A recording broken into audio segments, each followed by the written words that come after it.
Praise the Lord. ദൈവത്തിന്റെ അതിപരിശുദ്ധമായ നാമം വാഴ്ത്തപ്പെടുമാറാകട്ടെ. ചുരുക്കം പേർക്കായി ദൈവജനത്തിന് മുമ്പിലായിരിക്കാൻ കർത്താവ് ഒരുക്കിയ നല്ല സമയത്തിനായിട്ട് സ്തോത്രം ചെയ്യുന്നു. എൻ്റെ സൗണ്ട് നിങ്ങൾക്ക് എല്ലാവർക്കും കേൾക്കാമെന്ന് കരുതുന്നു. Praise the Lord. ദൈവം സഹായിക്കുമാറാകട്ടെ.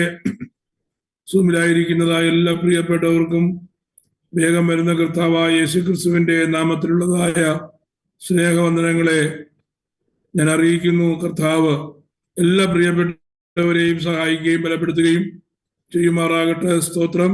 കർത്താവിന്റെ ഈ രാത്രിയിൽ കർത്താവിന്റെ പാദപീഠത്തിലായിരിക്കാൻ ദൈവം സഹായിക്കുന്ന കൃപകൾക്കായിട്ട് ദൈവത്തിന് സ്തോത്രം ചെയ്യുന്നു. കഴിഞ്ഞ ആഴ്ചയിൽ നാം എടുത്തതായ വിഷയത്തോടുള്ളതായ ബന്ധത്തിൽ തുടർമാനമായ ചില കാര്യങ്ങളും കൂടെ പറഞ്ഞതിന് ശേഷം മുന്നോട്ട് പോകുവാനായിട്ടാണ് താല്പര്യപ്പെടുന്നത്. തിരുവചനത്തിലെ ദൈവിക വീണ്ടെടുപ്പിന്റെ പദ്ധതിയെ കുറിച്ചാണ് നാം ചിന്തിച്ചുകൊണ്ടിരിക്കുന്നത്.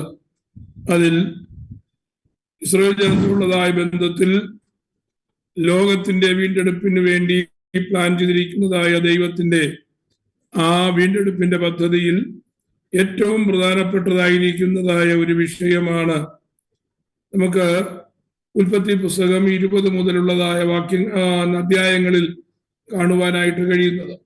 കഴിഞ്ഞ ദിവസം നാം 19 അധ്യായത്തിന്റെ കാര്യങ്ങൾ പഠിക്കുവാനായിട്ട് ദൈവം സഹായിച്ചല്ലോ.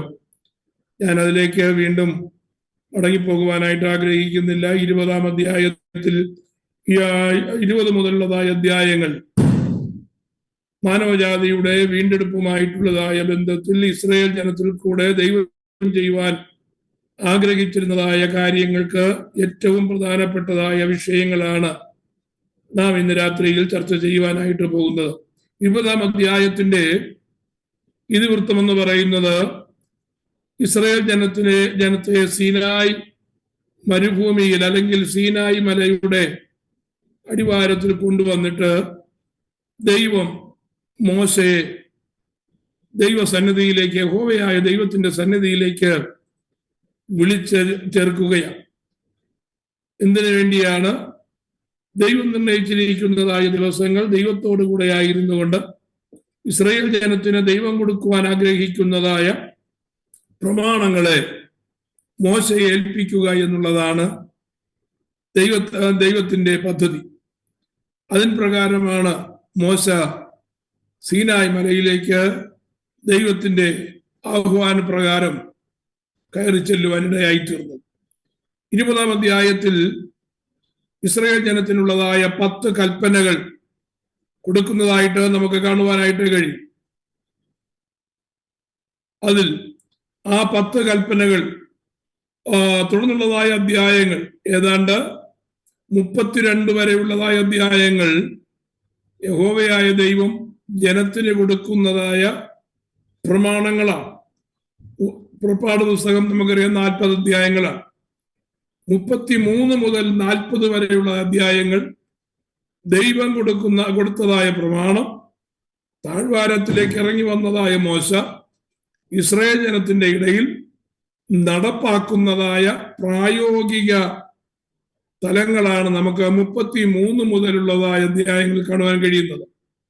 അപ്പോ അടുത്ത 32 വരെയുള്ളതായ അധ്യായങ്ങളെ നമുക്ക് 3 തിരിച്ച് പഠിക്കുവാനായിട്ട് കഴിയും. ഒന്നാമത്തെ ഭാഗം എന്ന് പറയുന്നത് യഹോവയായ ദൈവം ഇസ്രായേൽ ജനത്തിന് കൊടുക്കുന്ന 10 കമാൻഡ്മെന്റ്സ് ആണ്, 10 കൽപ്പനകൾ. രണ്ടാമത്തെ ഭാഗം തുടർന്ന് ദൈവം കൊടുക്കുന്നതായ കൽപ്പനകളുടെ മറ്റ് വിശദാംശങ്ങൾ നമുക്ക് കാണുവാനായിട്ട് കഴിയും. ദൈവിക പ്രമാണങ്ങൾ അത് എല്ലാം കൂടെ ചേർത്ത് 613 കൽപ്പനകൾ പുറപ്പാട്, ആവർത്തന എന്നീ 2 പുസ്തകങ്ങളിലായിട്ട് നമുക്ക് കാണുവാൻ കഴിയും. 613 കൽപ്പനകളിൽ ഈ 10 കൽപ്പനകളും ഉൾപ്പെട്ടിരിക്കുന്നു. അപ്പോ ദൈവം, യഹോവയായ ദൈവം ഇസ്രായേൽ ജനത്തിന് കൊടുക്കുന്നതായ ഉടമ്പടി അഥവാ covenant, the book of the covenant ആണ് പുറപ്പാട് പുസ്തകം 20 അധ്യായത്തിന്റെ 21 മുതൽ 23 വരെയുള്ളതായ വാക്യങ്ങൾ കാണുക. 20-ാം അധ്യായത്തിന്റെ 21 മുതൽ 23-ാം അധ്യായം വരെ കാണുവാൻ കഴിയുന്നത്. അത് അടുത്ത സെക്ഷൻ എന്ന് പറയുന്നത് ആരാധനാ സെക്ഷനാണ്. ആരാധനയ്ക്ക് വേണ്ടി, യഹോവയായ ദൈവത്തെ ആരാധിക്കുന്നതിന് വേണ്ടി സമാഗമന കൂടാരം ഇസ്രായേൽ ജനം നിർമ്മിക്കുവാൻ ആഹ്വാനം കൊടുക്കുന്നതായ ആ സമാഗമന കൂടാരത്തെ കുറിച്ചുള്ളതായ വിശദീകരണമാണ് 25-ാം അധ്യായം മുതൽ 32-ാം അധ്യായം വരെ കാണുവാൻ കഴിയുന്നത്. അത് ആരാധനാ നിയമങ്ങളാണ്. അപ്പോ ശേഷിക്കുന്നതായി 32 വരെയുള്ള അധ്യായങ്ങളെ 3 ഭാഗങ്ങളായി തിരിച്ച്, ഒന്നാം ഭാഗം 10 കൽപ്പനകൾ, 2-ാം ഭാഗം ഉടമ്പടിയുടെ ബുക്ക് അല്ലെങ്കിൽ ഉടമ്പടിയുടെ പ്രമാണം, 3-ാമത് ആരാധനാ പ്രമാണം. ഈ 3 കാര്യങ്ങളാണ് നാം തുടർന്ന് പുറപ്പാട് പുസ്തകത്തിൽ വിശദമായിട്ട് ചിന്തിക്കേണ്ടത്. അതിൽ ഒന്നാമത്തെ ഭാഗമായ ആ 10 കൽപ്പനകളിലേക്ക് വരുമ്പോൾ നമുക്ക് എല്ലാവർക്കും തന്നെ സുപരിചിതമാണ് 10 കൽപ്പനകൾ. സൺഡേ സ്കൂൾ സ്റ്റുഡൻസിന് വരെയും അത് വളരെ കാണാപ്പാടം അറിയാവുന്നതായ കാര്യമാണ്. അതിൽ ഈ 10 കൽപ്പനകളിൽ 3 ബേസിക് പ്രിൻസിപ്പിൾസ് നമുക്ക് കാണുവാനായിട്ട് കഴിയും. ആ 3 ബേസിക് പ്രിൻസിപ്പിൾ ഇസ്രായേൽ ജനത്തിന് മാത്രമല്ല, പുതിയ നിയമസഭയ്ക്കും നമുക്ക് ഓരോരുത്തർക്കും അത് വളരെ ബാധകമായിരിക്കുന്ന വിഷയമാണ്. എന്ത്? ഈ 10 കൽപ്പനകളോടുള്ളതായ ബന്ധത്തിൽ നമുക്ക് പഠിക്കുവാൻ കഴിയുന്ന 3 ബേസിക് പ്രിൻസിപ്പിൾ. ഇത് നാം കൃത്യമായി അറിഞ്ഞിരിക്കണം, കൃത്യമായി നാം അനുസരിക്കണം, അല്ലെങ്കിൽ കൃത്യമായി നാം മനസ്സിലാക്കി നമ്മുടെ ജീവിതത്തിൽ അത് പ്രായോഗിക തലത്തിൽ അനുഗ്രഹപ്രദമായി തീരുമാറ് കൊണ്ടുവരുവാൻ നാം ഉത്സാഹിക്കണം. ഒന്നാമത്തെ കാര്യം എന്ന് പറയുന്നത് റെസ്പെക്റ്റ് ആണ്. ഇസ്രായേൽ ജനത്തിന് യഹോവയായ ദൈവം പ്രമാണം കൊടുക്കുമ്പോൾ ആദ്യം നിന്റെ ദൈവമായ യഹോവയെ മാത്രമേ ആരാധിക്കാവൂ എന്ന് പറഞ്ഞ് ബഹുമാനം, ദൈവത്തിന് കൊടുക്കുന്നതായ ബഹുമാനത്തോടു കൂടിയാണ് കൽപ്പനകൾ ആരംഭിക്കുന്നത്. ഒന്നാമത്തെ ഭാഗം റെസ്പെക്റ്റ് ആണ്. Respect for hmm? Respect for respect for God, respect his name, respect his day, and respect other people, respect parents, respect family, and respect ourselves. ആരൊക്കെയാണ് ബഹുമാനിക്കേണ്ടത്? 1, ദൈവത്തെ ബഹുമാനിക്കണം. 2, ദൈവത്തിന്റെ നാമത്തെ ബഹുമാനിക്കണം. 3, ദൈവത്തിന്റെ ദിവസത്തെ ബഹുമാനിക്കണം. ദൈവ ജനത്തെ ബഹുമാനിക്കണം. മാതാപിതാക്കളെ ബഹുമാനിക്കണം. കുടുംബത്തെ ബഹുമാനിക്കണം. നമ്മെ തന്നെ ബഹുമാനിക്കണം. അപ്പോ ദൈവത്തോടുള്ളതായ ബഹുമാനം ഒരിക്കലും നമ്മൾക്ക് കുറഞ്ഞു പോകുവാൻ പാടില്ല. എങ്ങനെയാ ബഹുമാനിക്കേണ്ടത്? വാക്കുകൾ കൊണ്ട് ബഹുമാനം ദൈവത്തിന് നൽകണം. ബഹുമാനം കുറയ്ക്കുന്ന അല്ലെങ്കിൽ ബഹുമാനം ഇല്ലാതെയാക്കുന്ന ഒരു വാക്കും ദൈവത്തെ സംബന്ധിച്ച് നമ്മുടെ അധരങ്ങളിൽ നിന്ന് വരുവാൻ പാടില്ല. സാധാരണ സുഹൃത്തുക്കളെ വിളിക്കുന്നത് പോലെയോ അല്ലെങ്കിൽ അടുത്തുള്ള ആൾക്കാരെ വിളിക്കുന്നത് പോലെയോ ഒന്നും നമുക്ക് ദൈവത്തെ സംബോധന ചെയ്യുവാൻ അനുവാദമില്ല. ദൈവത്തിന്, അത്യുന്നതനായ ദൈവം അർഹിക്കുന്നതായ ബഹുമാനം ദൈവത്തിന് നാം കൊടുക്കണം. നമ്മുടെ വാക്കുകൾ എങ്ങനെയാണ്? നമ്മുടെ ഭാവങ്ങൾ എങ്ങനെയാ? ദൈവത്തോടുള്ളതായ ആറ്റിറ്റ്യൂഡ് എങ്ങനെയാ?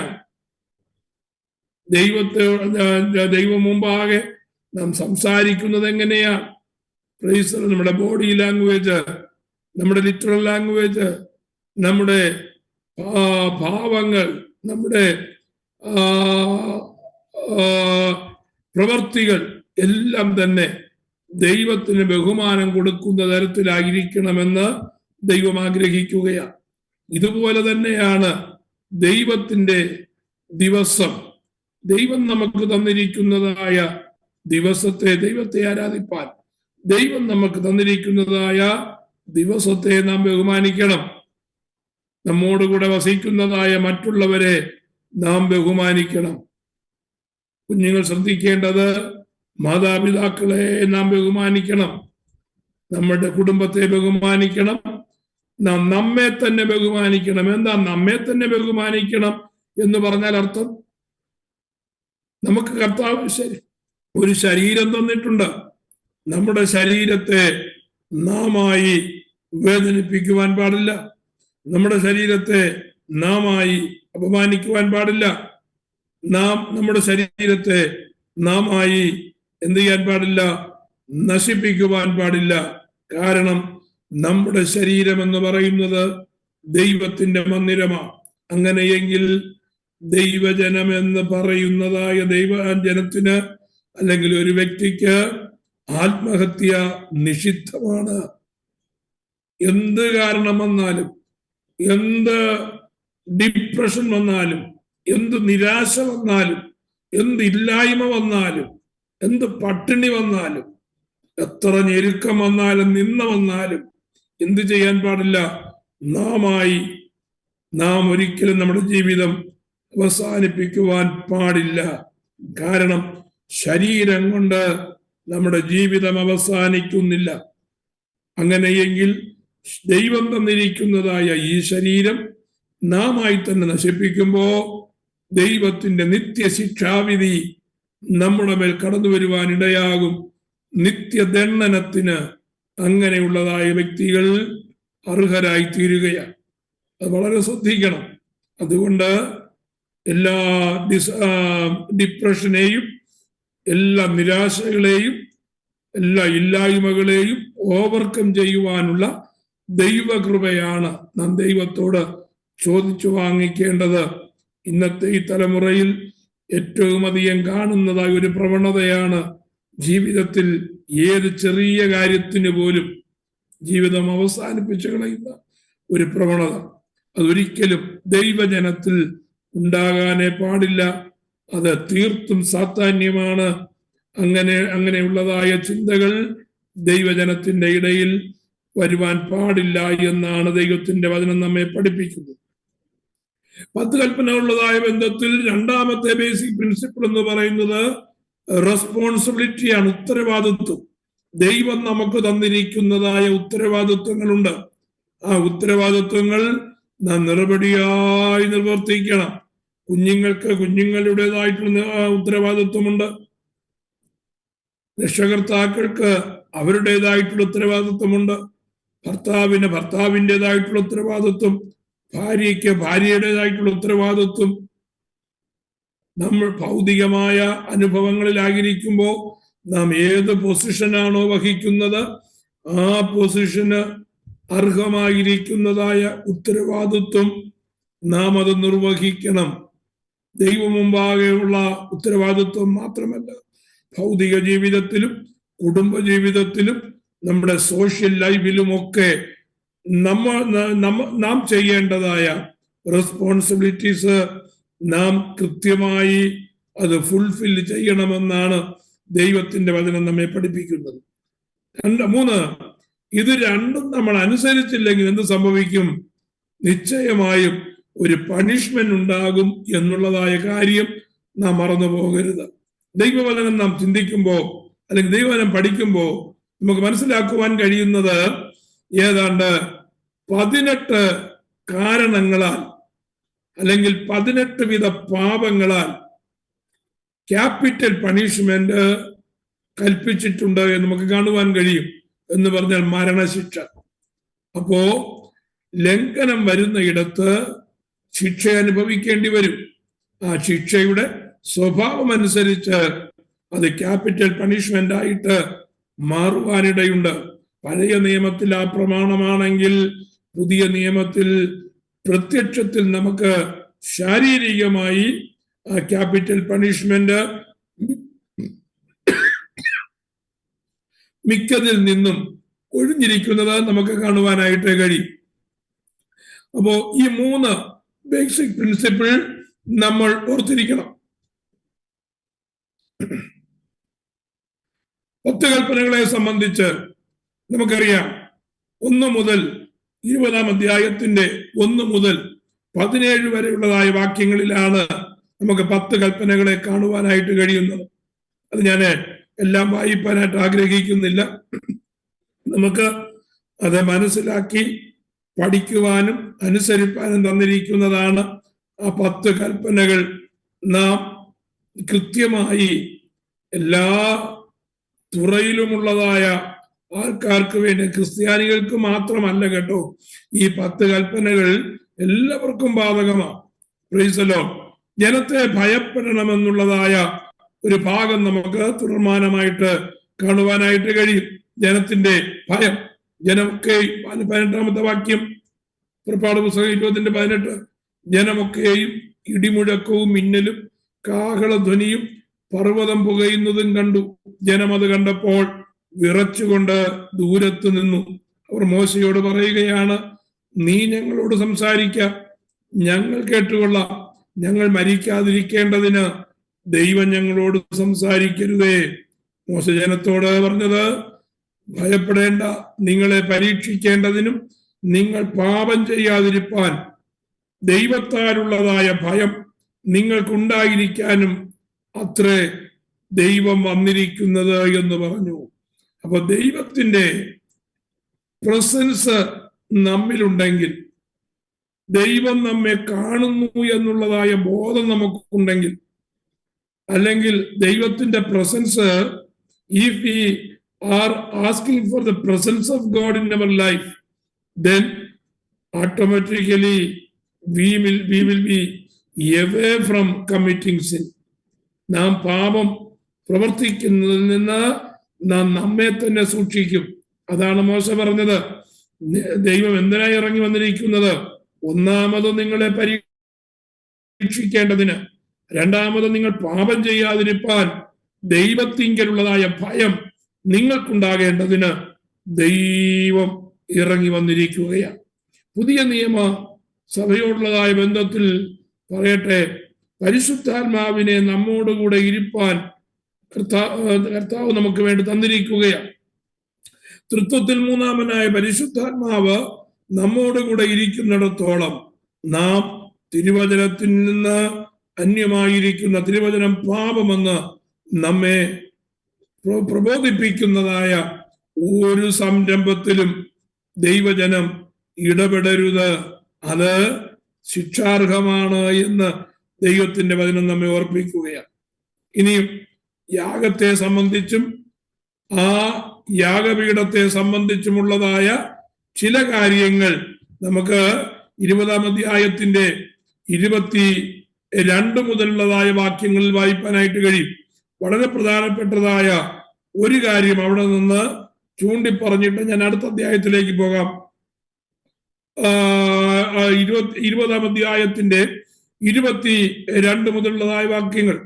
അപ്പോൾ യഹോവ മോശയോട് കൽപ്പിച്ചത്, നീ ഇസ്രായേൽ മക്കളോട് ഇപ്രകാരം പറയണം, ഞാൻ സ്വർഗത്തിൽ നിന്ന് നിങ്ങളോട് സംസാരിച്ചത് നിങ്ങൾ കണ്ടിരിക്കുന്നുവല്ലോ. Thus thou shalt say unto the children of Israel, you have seen that I have talked with you from heaven. You shall not make with me gods of silver, neither shall you make unto you gods of gold. വെള്ളി കൊണ്ടോ സ്വർണം കൊണ്ടോ ദൈവങ്ങളെന്ന് പറയുന്നതായ പേരിൽ ഒന്നും എനിക്ക് വേണ്ടി നിങ്ങൾ ഉണ്ടാക്കുവാൻ പാടില്ല. എന്റെ സന്നിധിയിൽ വെള്ളി കൊണ്ടുള്ളതായ ദേവന്മാരെയോ പൊന്നുകൊണ്ടുള്ളതായ ദേവന്മാരെയോ നിങ്ങൾ ഉണ്ടാക്കരുത്. പകരം എന്തുണ്ടാക്കണം?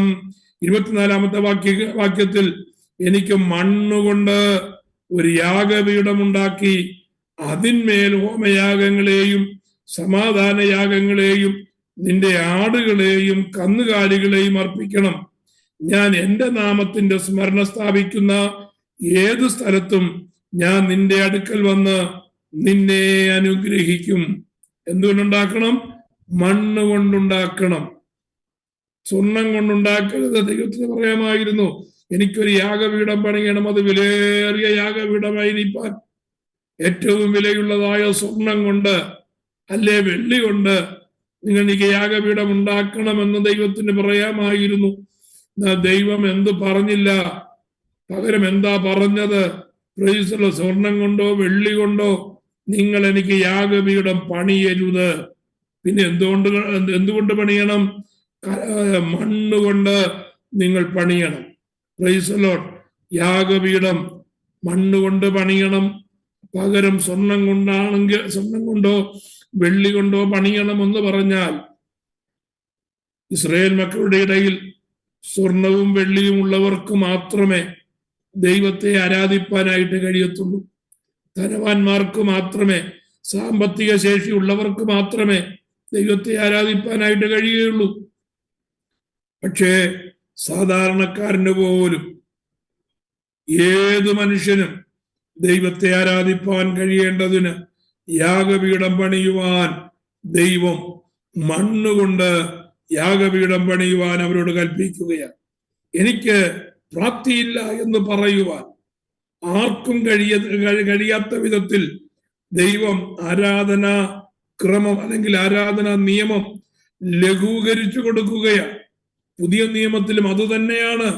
പുതിയ നിയമത്തിലും എന്തില്ല, ചെലവില്ലാതെ നമുക്ക് കർത്താവിന്റെ യാഗപീഠത്തോട് അല്ലെങ്കിൽ കർത്താവിന്റെ ആ ക്രൂസിനോട് അടുത്ത് ചെല്ലുവാൻ കഴിയും. ആർക്ക് വേണമെങ്കിലും വാഴ്ത്തപ്പെട്ട കർത്താവായ യേശു ക്രിസ്തുവിനെ കർത്താവായി ഏറ്റുപറയുവാൻ കഴിയും. അതിന് ഒരു ചെലവുമില്ല. ആർക്ക് വേണമെങ്കിലും ചെയ്യുവാൻ കഴിയും. രക്ഷ ആർക്ക് വേണമെങ്കിലും സ്വയത്തമാക്കുവാൻ കഴിയും. ഇതാണ് പുതിയ നിയമത്തിന്റെ പ്രമാണം എന്ന് പറയുന്നത്. അഥവാ ആരെങ്കിലും എനിക്ക് കല്ലുകൊണ്ടൊരു യാഗപീഠം ഉണ്ടാക്കുന്നു എങ്കിൽ, 20-ാം അധ്യായത്തിന്റെ 25-ാമത്തെ വാക്യം, കല്ലുകൊണ്ട് എനിക്ക് യാഗപീഠം ഉണ്ടാക്കുന്നു എങ്കിൽ ചെത്തിയ കല്ലുകൊണ്ടത് പണിയരുത്, നിന്റെ ആയുധം കൊണ്ട് അതിനെ തൊട്ടാൽ നീ അതിനെ അശുദ്ധമാക്കും. വലിയ മർമ്മമാണ് കേട്ടോ. ഇതാണ് ഞാൻ പറയുവാൻ ആഗ്രഹിച്ചത്. കല്ലുകൊണ്ടാണ് യാഗപീഠം ഉണ്ടാക്കുന്നതെങ്കിൽ എന്ത് ചെയ്യരുത്? നിന്റെ ഐഡിയ അതിനകത്തേക്ക് വരരുത്, നിന്റെ ഭാവന അതിനകത്തേക്ക് വരരുത്, നിന്റെ കഴിവ് അതിനകത്തേക്ക് വരരുത്. എന്ത് ചെയ്യും? കല്ലിൽ പണിയുവാൻ ആഗ്രഹിക്കുന്ന അല്ലെങ്കിൽ പണി അറിയാവുന്നവനാണെങ്കിൽ, കല്ലിൽ കൊത്തുവാൻ ആയുധമുള്ളവനാണെങ്കിൽ, അവൻ ആയുധം കൊണ്ട് അവന്റെ ഭാവനയ്ക്കനുസരിച്ച് ആ കല്ലിൽ കൊത്തുപണി ഉണ്ടാക്കാം. അവന്റെ ഭാവനയ്ക്കനുസരിച്ച് അതിന്റെ സൈസ് വർദ്ധിപ്പിക്കാം. അവന്റെ ഭാവനയ്ക്കനുസരിച്ച് അത് പണിയാം. പക്ഷേ ദൈവത്തെ ആരാധിക്കുന്നതിൽ മാനുഷിക ഭാവനകളൊന്നും ദൈവം ആഗ്രഹിക്കുന്നില്ല. ദൈവത്തെ ആരാധിക്കുന്നതിൽ മാനുഷികമായ കഴിവുകളൊന്നും പ്രകടിപ്പിക്കുവാൻ ദൈവം ആഗ്രഹിക്കുന്നില്ല. മാനുഷികമായ പരിശ്രമങ്ങളൊക്കെ അതിനകത്ത് അസ്ഥാനത്താണ്. എന്ത് ചെയ്യണം? നിന്റെ ആയുധം കൊണ്ട്, നിന്റെ കഴിവ് കൊണ്ട്, നിന്റെ സമ്പത്ത് കൊണ്ട്, നിന്റെ മിടുക്കുകൊണ്ട് യാഗപീഠം പണിയുവാൻ നീ ആഗ്രഹിച്ചാൽ നീ അതിനെ അശുദ്ധമാക്കുകയാണ്. കല്ലുകൊണ്ട് യാഗപീഠം പണിയുന്നു എങ്കിൽ അതിനെ എന്ത് ചെയ്യരുത്? അതിനെ ചെത്തിയ കല്ലുകൊണ്ട്, മൂടി പിടിപ്പിച്ചതായ കല്ലുകൊണ്ട് അതിനെ പണിയരുത് എന്നാണ് യഹോവയായ ദൈവം മോശയ്ക്ക് കൊടുത്തതായ പ്രമാണം. എന്റെ യാഗപീഠത്തിന്റെ മേൽ നിന്റെ നഗ്നത കാണാതിരിപ്പാൻ അതിനെ പടികളാൽ കയറരുത്. അതും കൊടുത്തിരിക്കുന്നതായ പ്രമാണമാണ്. അപ്പോ 20-ാം അധ്യായത്തിന്റെ പൊതുവായിട്ടുള്ളതായ ആ ഭാഗങ്ങൾ നമ്മൾ ചിന്തിച്ചു. ഇനി അടുത്തത് 21-ാം അധ്യായത്തിലേക്ക് വരുമ്പോ 21-ഉം 22-ഉം അധ്യായങ്ങൾ ഇസ്രായേൽ ജനം അനുസരിക്കേണ്ടതായ സാമൂഹിക പ്രമാണങ്ങളാണ്. എന്ന് പറഞ്ഞാൽ സോഷ്യൽ ലോയ. അപ്പം സാമൂഹിക പ്രമാണം എന്ന് പറയുമ്പോൾ ഇസ്രായേൽ ജനം ഒരു സമൂഹത്തിൽ വസിക്കുന്നവരാണ്. അവരവരുടെ കുടുംബങ്ങൾ ഉൾപ്പെടുന്ന ഒരു സമൂഹം, ഗോത്രങ്ങൾ ഉൾപ്പെടുന്നതായ സമൂഹം, ഇസ്രായേൽ എന്ന് പറയുന്നതായ ഒരു സമൂഹം. മാത്രമല്ല, ഇസ്രായേൽ എവിടെ പാർത്താലും അവർക്ക് ചുറ്റും പാർക്കുന്നതായ ജാതികളുടെ ഒരു സമൂഹമുണ്ട്. അപ്പോ അവർ അകത്ത് അവരുടെ ആ സോഷ്യൽ ലൈഫിൽ ഇസ്രായേൽ മക്കളെന്ന് പറയുന്ന ആ കൂട്ടം, ആ ഒരു രാജ്യം, ആ ഒരു ജനം, അവരുടെ ഇടയിൽ അവർ അന്യോന്യം എങ്ങനെയാണ് പെരുമാറേണ്ടതെന്നും അവർ മറ്റുള്ളവരോട് എങ്ങനെയാണ് പെരുമാറേണ്ടതെന്നും 21, 22 അധ്യായങ്ങളിൽ വളരെ കൃത്യമായി യഹോവയായ ദൈവം കൊടുത്തിട്ടുണ്ട് പ്രമാണങ്ങൾ. സോഷ്യൽ ലോയാണ്, സാമൂഹിക പ്രമാണങ്ങളാണ്. എന്തൊക്കെയാണ് ഈ സാമൂഹിക പ്രമാണങ്ങൾ? നമുക്ക് നോക്കാം. 1 മുതൽ 11 വരെയുള്ളതായ വാക്യങ്ങൾ, 21 അധ്യായത്തിന്റെ 1 മുതൽ 11 വരെയുള്ളതായ വാക്യങ്ങളിൽ എബ്രായ ദാസനെയും ദാസിയെയും കുറിച്ചുള്ളതായ പ്രമാണമാണ്. എബ്രായ ദാസനെയും ദാസിയെയും കുറിച്ചുള്ള പ്രമാണം. അപ്പോ ഈ ഇസ്രായേൽ മക്കളുടെ ഇടയ്ക്കു തന്നെ സാമ്പത്തിക ശേഷി കൂടിയവരുണ്ട്, സാമ്പത്തിക ശേഷി കുറഞ്ഞവരുണ്ട്. സാമ്പത്തിക ശേഷി കൂടിയവരെന്ത് ചെയ്യും? സാമ്പത്തിക ശേഷി കുറഞ്ഞവരെ അവരുടെ ദാസന്മാരും ദാസിമാരും ആക്കി മാറ്റും. അങ്ങനെ മാറ്റുവാനുള്ളതായ പ്രമാണമുണ്ടോ? തീർച്ചയായും, നിശ്ചയമായും പ്രമാണമുണ്ട്. അപ്പോ ഒരു ഇസ്രായേലിയ കുടുംബം മറ്റൊരു ഇസ്രായേലിയ കുടുംബത്തിൽ നിന്ന് ജോലിക്ക് ആളിനെ വെച്ച് കഴിഞ്ഞാൽ ഈ ദാസനോടും ദാസിയോടും അവരുടെ ഇഷ്ടത്തിനനുസരിച്ച് പെരുമാറുവാൻ നിയമമില്ല. എങ്ങനെയായിരിക്കണം അവരോട് പെരുമാറേണ്ടതെന്ന് ദൈവം കൃത്യമായി പ്രമാണം കൊടുത്തിട്ടുണ്ട്. അത് കൃത്യമായത് വായിച്ചു നോക്കണം. 1 മുതൽ 11 വരെയുള്ളതായ വാക്യങ്ങളിൽ 1-2 വാക്യങ്ങൾ മാത്രം ഞാൻ വായിച്ചു മുന്നോട്ട് പോകാം. അവരുടെ മുമ്പാകെ നീ വെക്കേണ്ടുന്നതായ ന്യായങ്ങളാവിത്. 1-2 വാക്യങ്ങൾ.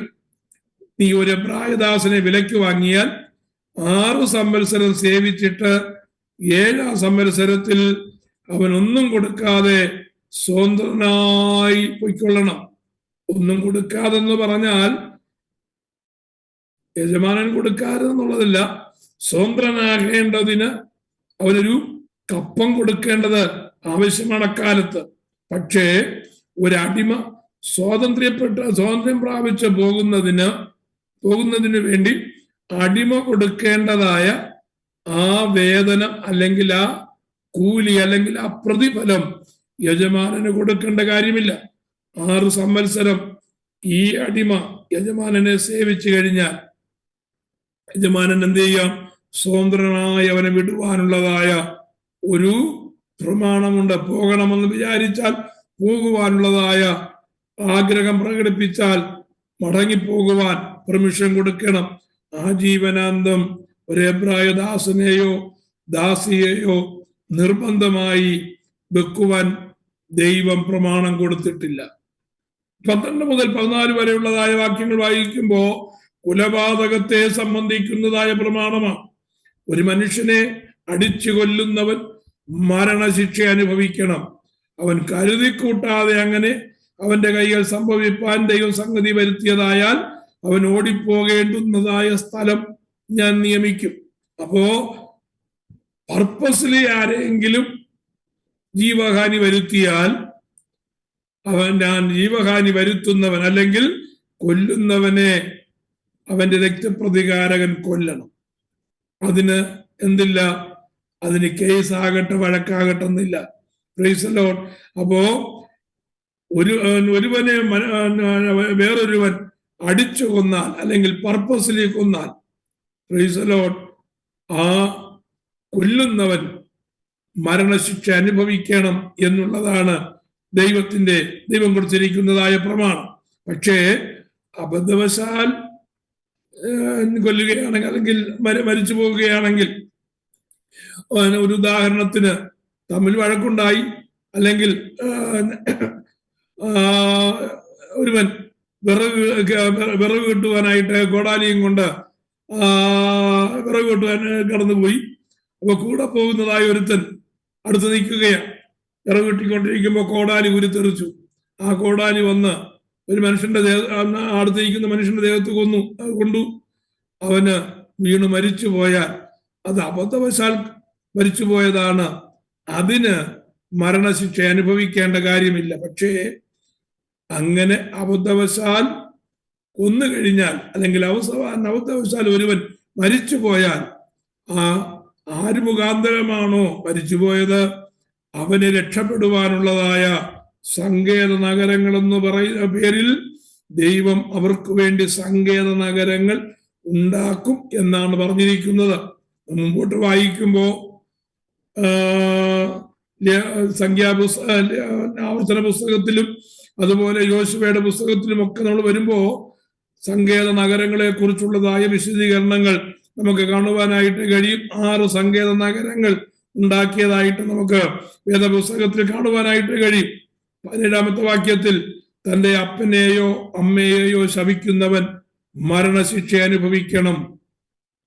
അപ്പോ സാമൂഹിക, ഈ പറഞ്ഞു വരുന്നതെല്ലാം സാമൂഹിക നിയമങ്ങളാണ്. 18 മുതൽ 27 വരെയുള്ളതായ വാക്യങ്ങളിൽ മുറിവേൽപ്പിക്കുന്നതിനെ സംബന്ധിച്ചിട്ടുള്ളതായ പ്രമാണമാണ്. അപ്പോ തമ്മിൽ വഴക്കുണ്ടായാൽ, തമ്മിൽ ഒരു ലഹള ഉണ്ടായാൽ, തമ്മിൽ അടി ഉണ്ടാകുമ്പോ ഉണ്ടാകുന്നതായ മുറിവിന് സംബന്ധിക്കുന്നതായ നിയമങ്ങളാണ് 18 മുതൽ 27 വരെയുള്ളതായ വാക്യങ്ങൾ. അപ്പോ ശ്രദ്ധിക്കണം, എന്തൊക്കെയായാലും സമൂഹത്തിന്റെ ഇടയിൽ വന്നു ഭവിപ്പാനുള്ളതായ കാര്യങ്ങൾ മൊത്തത്തിൽ നമുക്ക് കാണുവാനായിട്ടേ കഴിയും. Praise the Lord. ദൈവം പ്രമാണം കൊടുക്കുമ്പോൾ ഈച്ച് ആൻഡ് എവരി കോർണറിനെ സംബന്ധിക്കുന്നതായ നിയമങ്ങൾ കൊടുത്താണ് മുന്നോട്ട് പോകുന്നത്. ഇനിയും ഇസ്രായേൽ മക്കളുടെ ഇടയിൽ അവർക്ക് നമുക്കറിയാം, മൃഗങ്ങളെ വളർത്തുക എന്ന് പറയുന്നത് വളരെ കോമണാണ്. അപ്പോ വളർത്തു മൃഗത്തെ സംബന്ധിച്ച് കൊടുക്കുന്നതായ പ്രമാണമാണ് 28 മുതൽ 32 വരെയുള്ളതായ വാക്യങ്ങളിൽ 21-ാം അധ്യായത്തിന്റെ 28 മുതൽ 32-ാമത്തെ വാക്യം വരെ 1-2 വാക്യങ്ങൾ. ഒരു കാള ഒരു പുരുഷനെയോ സ്ത്രീയെയോ കുത്തിക്കൊന്നാൽ ആ കാളയെ കല്ലെറിഞ്ഞു കൊല്ലണം. അതിന്റെ മാംസം തിന്നരുത്. കാളയുടെ ഉടമസ്ഥനോ കുറ്റമില്ലാത്തവൻ. 29-ാമത്തെ വാക്യം, എന്നാൽ ആ കാള മുമ്പേ തന്നെ കുത്തുന്നതായും ഉടമസ്ഥൻ അത് അറിഞ്ഞുമിരിക്കെ അവൻ അതിനെ സൂക്ഷിക്കായിക കൊണ്ട് അതൊരു പുരുഷനെയോ സ്ത്രീയെയോ കൊന്നുകളഞ്ഞാൽ ആ കാളയെ കല്ലെറിഞ്ഞു കൊല്ലണം. അതിന്റെ ഉടമസ്ഥനും മരണശിക്ഷ അനുഭവിക്കണം. അപ്പോ വളർത്തു മൃഗങ്ങളുടെ സ്വഭാവം അറിഞ്ഞിരിക്കണം. വളർത്തു മൃഗങ്ങളെ പരിപാലിക്കേണ്ടതുപോലെ പരിപാലിക്കണം.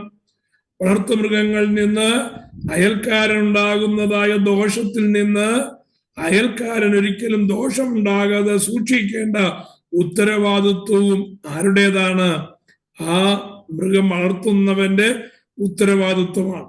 ഇങ്ങനെയൊക്കെ ഉള്ള പ്രമാണം ദൈവജനം അതുപോലെ അനുസരിച്ചാൽ ഒത്തിരി വഴക്കുകൾ നമുക്ക് ഒഴിവാക്കാൻ കഴിയുമായിരുന്നു അല്ലേ?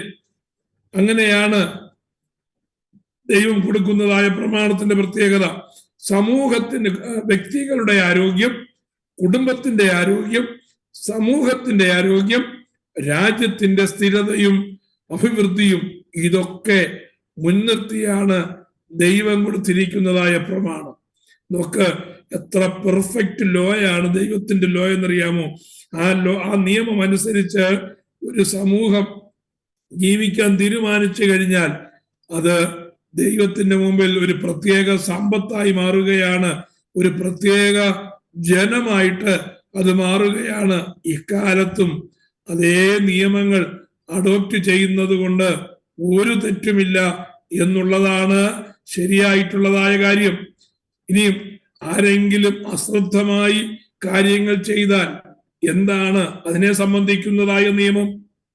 ഒരുത്തൻ ഒരു കുഴി തുറന്നു വെക്കുകയോ കുഴി കുഴിച്ച് അതിനെ മൂടാതിരിക്കുകയോ ചെയ്തിട്ട് അതിലൊരു കാളയോ കഴുതയോ വീണാൽ കുഴിയുടെ ഉടമസ്ഥൻ വില കൊടുത്ത് അതിന്റെ യജമാനന് തൃപ്തി വരുത്തണം. എന്നാൽ ചത്തുപോയത് അവനുള്ളതായിരിക്കണം. എത്ര സുന്ദരമായ നിയമം ഇല്ല, എത്ര സുന്ദരമായ നിയമമാണ് അത്. സമൂഹത്തിൽ ജീവിക്കുന്നവർ തങ്ങൾ ചെയ്യുന്നതായ പ്രവൃത്തിയെക്കുറിച്ച് വളരെ ശ്രദ്ധയുള്ളവരായിരിക്കുവാനായി ദൈവം കൊടുത്തിരിക്കുന്നതായ പ്രമാണമാണത്. അപ്പോ ശ്രദ്ധിക്കണമേ, പ്രൈസ് ദി ലോർഡ്. ശ്രദ്ധയില്ലായ്മയെ കുറിച്ചുള്ളതായ പ്രമാണമാണ് 33 മുതൽ 36 വരെ. ഒരുത്തന്റെ കാള മറ്റൊരുത്തന്റെ കാളയെ കുത്തിയിട്ട് അത് ചത്തുപോയാൽ അവർ ജീവനോടിരിക്കുന്ന കാളയെ വിറ്റ് അതിന്റെ വില പകുത്തെടുത്തോണം. ചത്തുപോയതിനെയും പകുത്തെടുക്കണം. അല്ലെങ്കിൽ ആ കാള മുമ്പേ തന്നെ കുത്തുന്നത് എന്നറിഞ്ഞിട്ടും ഉടമസ്ഥൻ അതിനെ സൂക്ഷിക്കാതിരുന്നു എങ്കിൽ അവൻ കാളയ്ക്ക് പകരം കാളയെ കൊടുക്കണം. എന്നാൽ ചത്തുപോയത് അവനുള്ളതായിരിക്കും. ഈ നിയമം അതുപോലെ അനുസരിക്കുകയാണെന്നുണ്ടെങ്കിൽ ഓരോരുത്തരുടെയും മൃഗസമ്പത്ത് എത്രത്തോളം സുരക്ഷിതമായിരിക്കുമെന്ന് നോക്കിക്കേ. അവരവർ തന്നെ ശ്രദ്ധാലുക്കളായി തീരുമ്പോ അത് മറ്റുള്ളവർക്ക് അനുഗ്രഹമായി തീരുകയാണ്. ഇത് നമ്മളെ എന്താ ഓർപ്പിക്കുന്നത്?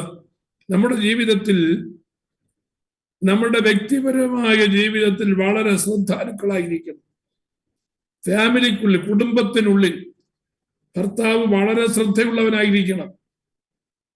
തങ്ങളുടെ കുഞ്ഞുങ്ങളുടെ ചെയ്തികൾ, കുഞ്ഞുങ്ങളുടെ വിദ്യാഭ്യാസം, കുഞ്ഞുങ്ങളുടെ ഡ്രസ്സ്, കുഞ്ഞുങ്ങളുടെ ആഹാര കാര്യങ്ങൾ, കുഞ്ഞുങ്ങളുടെ സ്വഭാവം, കുഞ്ഞുങ്ങളുടെ സംസാരം, കുഞ്ഞുങ്ങളുടെ മറ്റുള്ളവരുമായിട്ട് ഇടപെടൽ, ഇതൊക്കെ ഒരു പിതാവ് ശ്രദ്ധയോടെ അറിഞ്ഞിരിക്കണം.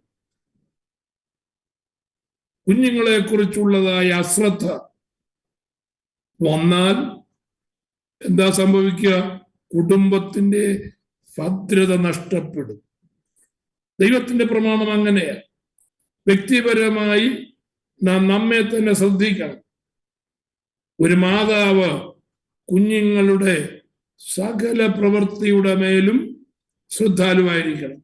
എപ്പോൾ ഉറങ്ങാൻ പോകുന്നു, എപ്പോൾ എഴുന്നേൽക്കുന്നു, അത് പ്രോപ്പർ ടൈമിംഗ് ആണോ, പഠിക്കുന്നത് എന്താണ്, പ്രോപ്പറായി പഠിക്കുന്നുണ്ടോ, അവരുടെ ഉത്തരവാദിത്വങ്ങൾ നിർവഹിക്കുന്നുണ്ടോ, സ്വയം വസ്ത്രങ്ങൾ, അങ്ങടേതായിട്ടുള്ള കാര്യങ്ങൾ നിർവഹിക്കുവാൻ പ്രാപ്തി വന്നതായൊരു കുഞ്ഞാണെങ്കിൽ അങ്ങനെ അവൾ ചെയ്യുന്നുണ്ടോ?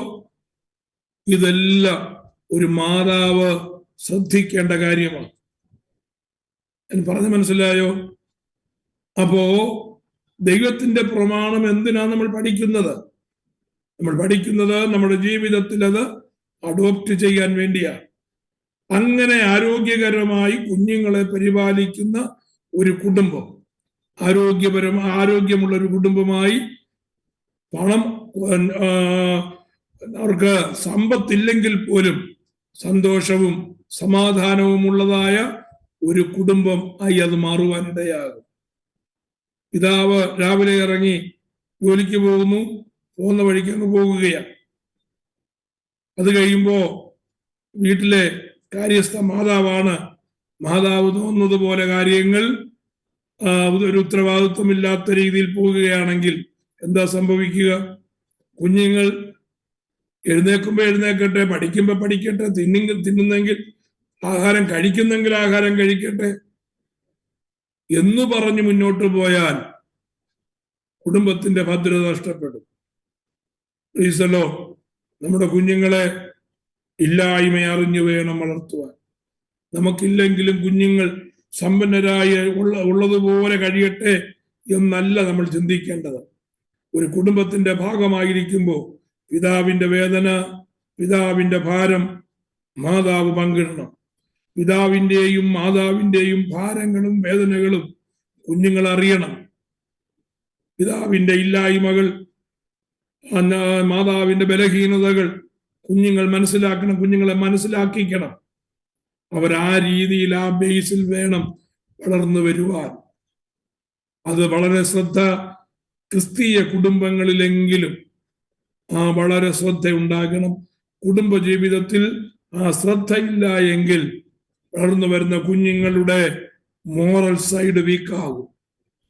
വളർന്നു വരുന്ന കുഞ്ഞുങ്ങളുടെ ഉത്തരവാദിത്വമില്ലായ്മ വർദ്ധിക്കും. വളർന്നു വരുന്ന കുഞ്ഞുങ്ങൾ അവർക്ക് അവരുടെ ഇല്ലായ്മകളെ ഫേസ് ചെയ്യുവാനുള്ളതായ ധൈര്യം കിട്ടുകയില്ല. ജീവിതത്തിൽ ഒരു ബലഹീനത വരുമ്പോ അവർ നിരാശരായി ഡിപ്രഷനിലേക്കും മാനസിക വിഭ്രാന്തിയിലേക്കും ഒക്കെ മാറ്റപ്പെടുവാൻ സാധ്യതയുണ്ട്. വളരെ ശ്രദ്ധിക്കേണ്ട ഒരു കാര്യമാണ്. ദൈവം ഇസ്രായേൽ ജനത്തിന് കൊടുത്തിരിക്കുന്നതായ പ്രമാണത്തിന്റെ ഓരോ ഭാഗങ്ങളും എന്ത് ചെയ്യണം? നാം ശ്രദ്ധാലുവായിരിക്കണം.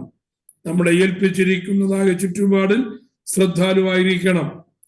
ഒരു കമ്പനിയുടെ അക്കൗണ്ടന്റിനെ നിയമിക്കുമ്പോൾ, ഒരു ഉദാഹരണം പറയുകയാണ്, അക്കൗണ്ടന്റിനെ നിയമിക്കുമ്പോൾ ആ കമ്പനിയുടെ മണിയുടെ ഔട്ട് ഫ്ലോയിങ് മൊത്തം നിയന്ത്രിക്കുന്നത് ആ ഡിപ്പാർട്ട്മെന്റ് ഓഫ് അക്കൗണ്ട്സ് ആണ്.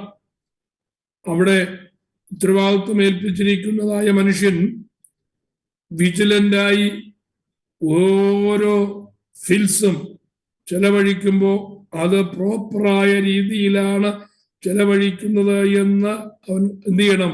മാനേജ്മെന്റിന് കണക്ക് കൊടുക്കണം. മാനേജ്മെന്റിന് കണക്ക് കൊടുക്കാതെ വന്നു കഴിഞ്ഞാലോ പിന്നത്തേതിൽ എല്ലാറ്റിന്റെയും ഉത്തരവാദിത്വം അവന്റെ പിടലേക്ക് വരും.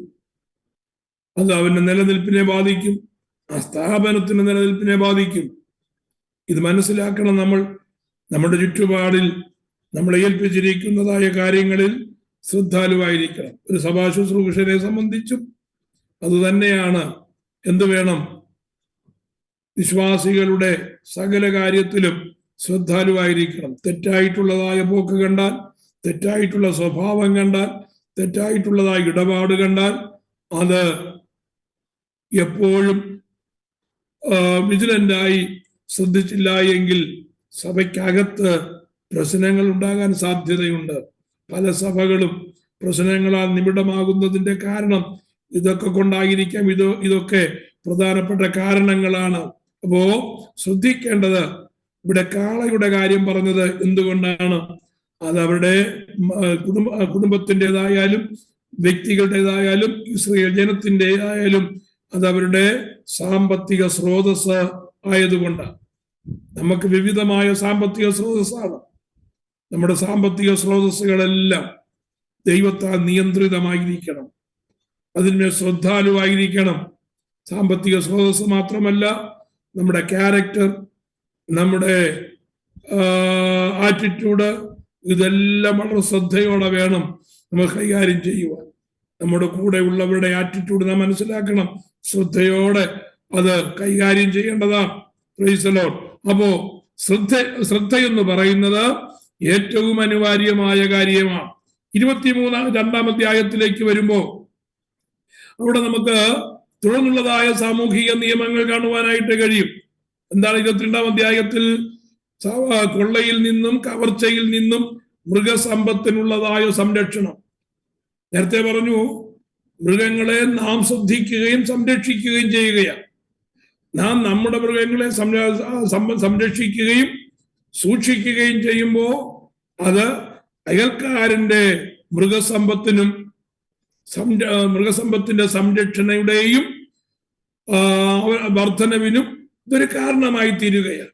അങ്ങനെയെങ്കിൽ കൊള്ളയിൽ നിന്നും കവർച്ചയിൽ നിന്നും മൃഗസമ്പത്തിനെ രക്ഷിക്കേണ്ട ചുമതലയും നമുക്കുണ്ട്.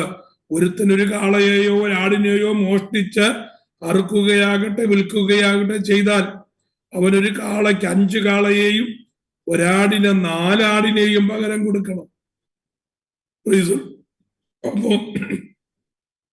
മോഷണമെന്ന് പറയുന്നത് സമൂഹത്തിന്റെ ഇടയിൽ വളരെ കുറയുവാനിടയാകും.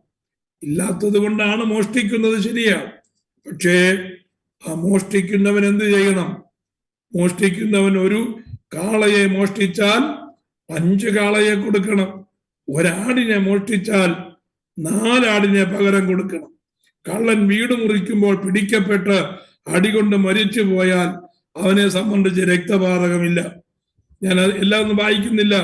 അപ്പോ കൊള്ളയിൽ നിന്നും കവർച്ചയിൽ നിന്നുമുള്ളതായ സംരക്ഷണം ദൈവത്തിന്റെ നിയമം നമുക്ക് തരുന്നുണ്ട്.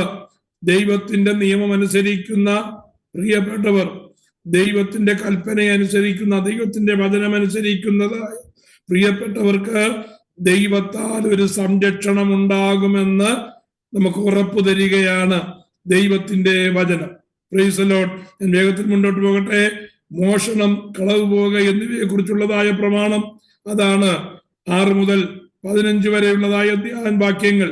22 അധ്യായത്തിന്റെ 16ഉം 17ഉം വാക്യങ്ങൾ കന്യകയെ കുറിച്ചുള്ളതായ പ്രമാണം. കന്യകയെ കുറിച്ചുള്ളതായ പ്രമാണം ഞാൻ വിശദീകരിക്കുന്നില്ല. വാക്യങ്ങൾ നിങ്ങൾ വായിച്ച് മനസ്സിലാക്കാൻ പ്രാപ്തിയുണ്ടല്ലോ. 18-19 അധ്യായങ്ങളിൽ സമൂഹത്തിന്റെ ഇടയിൽ ശുദ്ധിയോടെ ആയിരിക്കേണ്ടതിന് ചില നിയമങ്ങൾ കൊടുക്കുകയാണ്. ക്ഷുദ്രക്കാരുണ്ടാകാൻ പാടില്ല, ക്ഷുദ്രം ചെയ്യുന്നവരുണ്ടെങ്കിൽ അവനെ തൽക്ഷണം കൊന്നുകളയണമെന്നാണ്. 19-ാമത്തെ വാക്യം, മൃഗത്തോടുകൂടെ ശയിക്കുന്ന ഏവനും മരണശിക്ഷ അനുഭവിക്കണം. അടുത്തത് 20 മുതൽ 27 വരെയുള്ള വാക്യങ്ങളിൽ പരദേശിയെയും വിധവമാരെയും അനാഥരെയും കുറിച്ചുള്ള പ്രമാണം. സോഷ്യൽ നിയമങ്ങൾ അവിടെ കൊടുത്ത് നിർത്തുന്നില്ല. 31 വരെയുള്ളതായ വാക്യങ്ങൾ വായിക്കുമ്പോൾ തങ്ങൾക്ക് കിട്ടുന്നതായ കൃഷിഫലങ്ങളിൽ നിന്ന് ആദ്യ ഫലം ദൈവത്തിന് കൊണ്ടുവരണമെന്ന് ദൈവം ആഗ്രഹിക്കുകയാണ്. Praise the Lord. സോഷ്യൽ നിയമങ്ങൾ അവിടെ അവസാനിക്കുന്നു. Praise the Lord. ഞാൻ ഇന്നത്തെ ക്ലാസ് സമയം പോയതുകൊണ്ട് ഞാൻ നിർത്തുകയാണ്. Praise the Lord. 23-24 അധ്യായങ്ങൾ. 23-ാം അധ്യായത്തിൽ നീതിന്യായ നിയമമാണ്, ലോ ഓഫ് ജസ്റ്റിസ്. നിങ്ങളത് വായിച്ച് അത് മനസ്സിലാക്കുക. 24-ാം അധ്യായത്തിൽ യഹോവയായ ദൈവം വീണ്ടും മോശയെയും നേതാക്കന്മാരെയും അല്ലെങ്കിൽ മൂപ്പന്മാരെയും ദൈവസന്നിധിയിൽ വിളിച്ച് അവർക്കുള്ള കൊടുത്തതായ പ്രമാണത്തെ ഉറപ്പിക്കുന്നത് നമുക്ക് കാണുവാൻ കഴിയും. 24-ാം അധ്യായത്തോടുകൂടെ ആ ആരാധനാ നിയമങ്ങൾക്ക്, അതിന്റെ സാമൂഹിക നിയമങ്ങൾക്ക് അവസാനം വരികയാണ്. പുറപ്പാട് പുസ്തകത്തിൽ 25-ാമത്തെ അധ്യായം മുതൽ ആരാധനാ നിയമങ്ങൾ ആരംഭിക്കുന്നു. സമാഗമന കൂടാരത്തെ കുറിച്ചുള്ളതായ കാര്യങ്ങൾ 25-ാമത്തെ അധ്യായം മുതലാണ്. ദൈവം അനുവദിച്ചാൽ അടുത്ത ആഴ്ചയിൽ നമുക്കത് ചിന്തിക്കാം. നമുക്ക് ഇന്നത്തെ ക്ലാസ് ഇവിടെ അവസാനിപ്പിക്കാം. ദൈവം സഹായിക്കുമാറാകട്ടെ.